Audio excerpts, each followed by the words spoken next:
खोजी टीवी के मुअज़्ज़िज़ दोस्तों, मैं हूं माजिद मलिक और आप तमाम देखने और सुनने वालों को अस्सलाम वालेकुम। नाज़रीन ग्रामी, ताज़ा तरीन इत्तलात के मुताबिक ईरान पर सबकत ले जाने और बदले की आग में जलते इसराइल ने ईरानी मलेशिया के फौजी अड्डे पर अपनी पूरी कुव्वत से एक और जवाबी हमला कर दिया है, जिसके नतीजे में कई मासूम शहरियों के जख्मी होने के अलावा ईरानी जंगजुओं के मारे जाने की इत्तलात भी मौसूल हो रही हैं। इसराइल के ईरानी फौजी अड्डे पर किए जाने वाले हमलों की वजूहात और उससे होने वाले जानी और माली नुकसान पर आगे चलकर तफसीली बात की जाएगी। इत्तलात ये भी है कि ईरान ने फौरी तौर पर इसराइल को बड़ा झटका देते हुए इसराइली खुफिया एजेंट को जनरल कासिम सुलेमानी की मुखबरी करने और अमरीकी इंटेलिजेंस एजेंसी यानी CIA को मालूमात फ्राहम करने वाले शहरी को फांसी दे दी है, जबकि इसराइली वज़ीर दिफा ने कहा कि इसराइल अमरीकी इंतखाबात से कबल ईरान पर मजीद कहर ढाने की ख्वाहिश रखता है। दूसरी जानिब इसराइली वज़ीर आज़म नेतन्याहू ने कहा कि ईरान इसराइल की सलामती के लिए बहुत बड़ा खतरा है, इसलिए यही वो बेहतरीन वक्त है कि ईरान को सबक सिखाया जाए। एक खबर यह भी है कि ईरानी वज़ीर ख़ारजा जवाद ज़रीफ ने इसराइल की कमर तोड़ने के लिए इराक का दौरा किया। इस दौरान ईरानी वज़ीर ख़ारजा ने इराक को अपना इत्तेहादी बनाकर दुश्मन मुल्क अमेरिका और इसराइल के खिलाफ मिलकर लड़ने की पेशकश कर दी है। क्या ईरान और इराक मिलकर इसराइल को शिकस्त दे पाएंगे? क्या ये बात दुरुस्त है कि ईरान और इसराइल के दरमियान बाकायदा जंग शुरू हो चुकी है? इससे कबल कि मैं आप लोगों को इसराइल और ईरान के दरमियान जारी हमलों, इनसे होने वाले नुकसान और कशीदगी की ताज़ा तरीन सूरत हाल से आगाही फ्राहम करूं, आप लोगों से इतनी गुजारिश करूंगा कि वीडियो को आखिर तक जरूर देखिएगा, ताकि आप लोग गिरगिट की तरह रंग बदलती खित्ते की हर लम्हा सूरत हाल से बाखबर रह सके। मुअज़्ज़िज़ नाज़रीन ग्रामी, इसराइल और ईरान के दरमियान जारी कशीदगी कम होने की बजाय रोज बरोज शिद्दत इख्तियार करती जा रही है, जिसका सबूत मारूफ इसराइली अखबार द यरूशलेम में शाया रिपोर्ट से भी मिलता है। इसराइली अखबार की रिपोर्ट के मुताबिक इसराइल ने दमिश्क में मौजूद ईरानी मलेशिया के फौजी अड्डे पर फिजाई बमबारी करते हुए अपनी पूरी कुव्वत से जवाबी हमला किया है, ताकि ईरान को मुंह तोड़ जवाब देते हुए मजीद दबाव में लाया जा सके। इसराइली हमले में खास तौर पर ईरानी मलेशिया के जंगी साजो सामान और दिफाई हथियारों को निशाना बनाया गया। तफसीलात के मुताबिक शाम के दारुल हुकूमत दमिश्क में होने वाले फिजाई हमले में कई ईरानी जंगजू इसराइली हमले की जद में आकर अपनी जान से हाथ धो बैठे हैं। दूसरी जानिब अल जज़ायर ने शाम के सरकारी टीवी का हवाला देते हुए बताया कि शाम के फिजाई दिफाई सिस्टम ने सोमवार के रोज दारुल हुकूमत दमिश्क के करीब इसराइल की जानिब से दागे गए मुतअद्दिद मिसाइलों को फिजा में ही मार गिराया है, मगर कुछ मिसाइल्स ने ईरानी फौजी अड्डे को शदीद नुकसान पहुंचाया। सरकारी न्यूज एजेंसी सना की इब्तिदाई रिपोर्ट के मुताबिक फिजाई बमबारी के नतीजे में 7 शहरी शदीद जख्मी हुए, जबकि 5 ईरानी फौजी और 2 ईरानी फौज के इत्तेहादी एहलकार मारे गए। रिपोर्ट में मजीद बताया गया कि इसराइली मिसाइल्स ने गोलन हाइट्स के ऊपर से होते हुए दमिश्क के अतराफ में मौजूद ईरानी मिलिट्री की अहम तंसीबात को भी निशाना बनाया।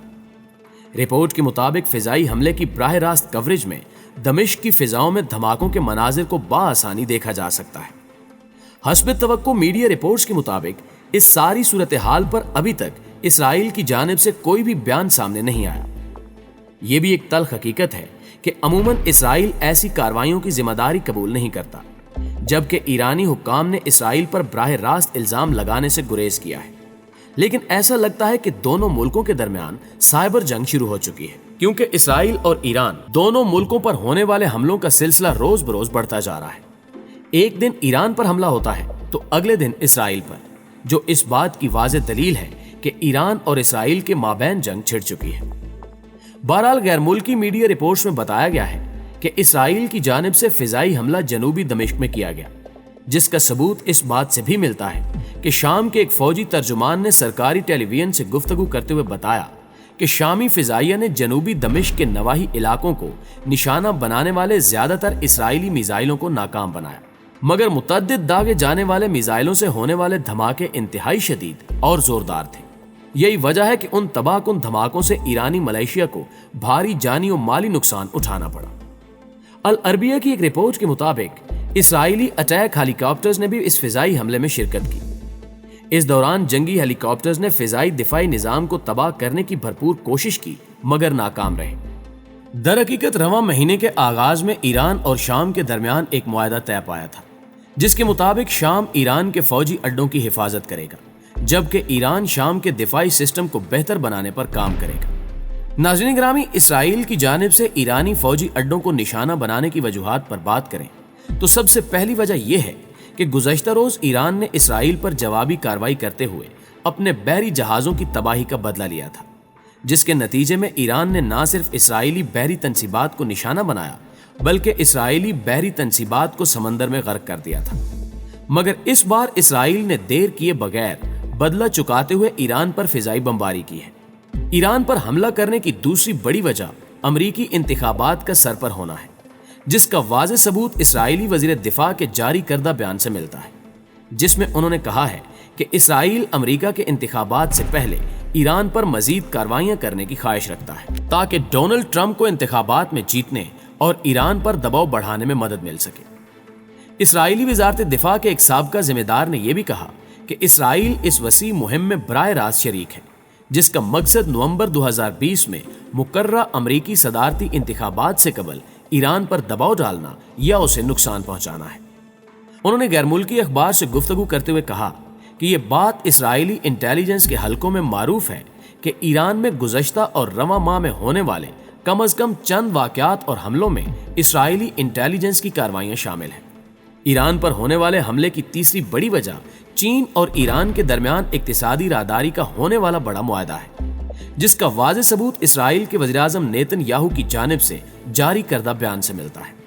इसराइल के मारूफ अखबार यरूशलेम की रिपोर्ट के मुताबिक इसराइली वज़ीर-ए-आज़म नेतन्याहू ने कहा कि ईरान इसराइल की सालमियत के लिए सबसे बड़ा खतरा है, क्योंकि ईरान चीन का सहारा लेकर जल्द से जल्द न्यूक्लियर हथियार तैयार करना चाहता है ताकि वो इन न्यूक्लियर हथियारों को इसराइल के खिलाफ आज़ादाना तौर पर इस्तेमाल कर सके। इसराइली वज़ीर-ए-आज़म ने कहा कि हम कभी नहीं चाहेंगे कि ईरान न्यूक्लियर हथियार हासिल कर सके। इस मकसद के लिए हमें जो भी करना पड़ा हम जरूर करेंगे। हम चाहेंगे कि ईरान पर अक़वाम मुत्तहिदा की जानिब से लगाई जाने वाली पाबंदियों में इजाफा किया जाए ताकि ईरान चीन और रूस से ना तो जदीद जंगी हथियार खरीद सके और ना ही अपने न्यूक्लियर और जंगी हथियार तैयार कर सके। प्यारे दोस्तों, इसराइल दरअसल ऐसा इसलिए चाहता है ताकि खित्ते में इसराइल का असर रसूख कायम रह सके। इसराइल इस बात से बखूबी वाकिफ है कि अगर ईरान ने जदीद और न्यूक्लियर हथियार हासिल कर लिए तो ग्रेटर इसराइल का मंसूबा खाक में मिल जाएगा। यही वजह है कि इसराइल ने अपनी इस अजीम ख्वाहिश की तकमील के लिए ईरान पर पे दर पे हमलों का तसलसल बरकरार रखते हुए जंगी तैयारियां मुकम्मल कर ली हैं ताकि वो ना सिर्फ ईरान का मुकाबला कर सके बल्कि ईरान को बदतरीन शिकस्त से दोचार करके अपने ग्रेटर इसराइल के मंसूबे को पाया तकमील तक भी पहुंचा सके। लेकिन दूसरी जानिब ईरान भी अपने मुमकिन दुश्मनों की हर चाल से बखूबी वाकिफ है, इसलिए ईरान जल्द अज जल्द चीन से शिराकतदारी करके अपने न्यूक्लियर प्रोग्राम को आगे बढ़ाना चाहता है। यही वजह है कि ईरानी पार्लियामेंट चीन के साथ मुआहदे पर तेजी से काम कर रही है ताकि जल्द से जल्द इक्तिसादी शिराकत पर बाकायदा एग्रीमेंट किया जा सके। सच तो यह है कि इसराइली हमलों से होने वाले नुकसान पर ईरान का गुस्सा आसमानों को छूने लगा है। यही वजह है कि ईरान ने भी मौके का फायदा उठाते हुए इराक के साथ मिलकर एक मरतबा फिर इसराइल को सरप्राइज देने का फैसला किया है, क्योंकि बैनुल अक़वामी मीडिया रिपोर्ट्स के मुताबिक ईरानी वज़ीर ख़ारजा ने बगदाद में इराकी हम मनसब से मुलाकात की, जिसमें दो तरफा ताल्लुकात, बाहमी ताउन, खित्ते की सूरत हाल और इराक में हुकूमत की तश्कील नौ के लिए अमूर पर तबादला ख्याल किया गया। वज़ीर ख़ारजा ने इराक की खुद मुख्तारी और सलामती को खित्ते में अमन और खुशहाली के लिए ज़रूरी करार देते हुए इलाकाई सिक्योरिटी और तरक्की समेत तमाम मामलात में बाहमी ताउन पर भी जोर दिया। ईरानी वज़ीर ख़ारजा अपने दौरे के दौरान इराकी सदर, वज़ीर-ए-आज़म, पार्लियामेंट के स्पीकर, आला फौजी अफसरान और अहम शख्सियात से भी मुलाकात करेंगे, जिसमें दो तरफा ताल्लुकात और मुस्तकबिल में खित्ते की सिक्योरिटी और सरमायाकारी सर फहरिस्त है। हालिया कशीदगी को लेकर इसराइल को उस वक्त शदीद धचका पहुंचा जब ईरान और इराक ने मिलकर इसराइल और अमरीकी मंसूबों को खाक में मिलाने पर इत्तेफाक किया, जबकि ईरान ने CIA को कासिम सुलेमानी की मालूमात देने वाले शहरी को भी फांसी दे दी है ताकि गद्दार वतन को हमेशा हमेशा के लिए जहन्नुम वासिल करके सब के लिए इबरत का निशान बनाया जा सके। नाज़रीन ग्रामी, आज की वीडियो में बस इतना ही। हम पुर उम्मीद हैं कि आज की इस वीडियो से भी आपको खातिर खा मालूमात मिली होंगी। वीडियो अच्छी लगे तो इसे लाइक कीजिए और अपने दीगर दोस्तों के साथ भी शेयर जरूर कीजिएगा। जल्दी हाजिर होते हैं कुछ नई मालूमात के साथ। तब तक अपना और अपने प्यारों का ढेर सारा ख्याल रखिएगा। अल्लाह निगहबान।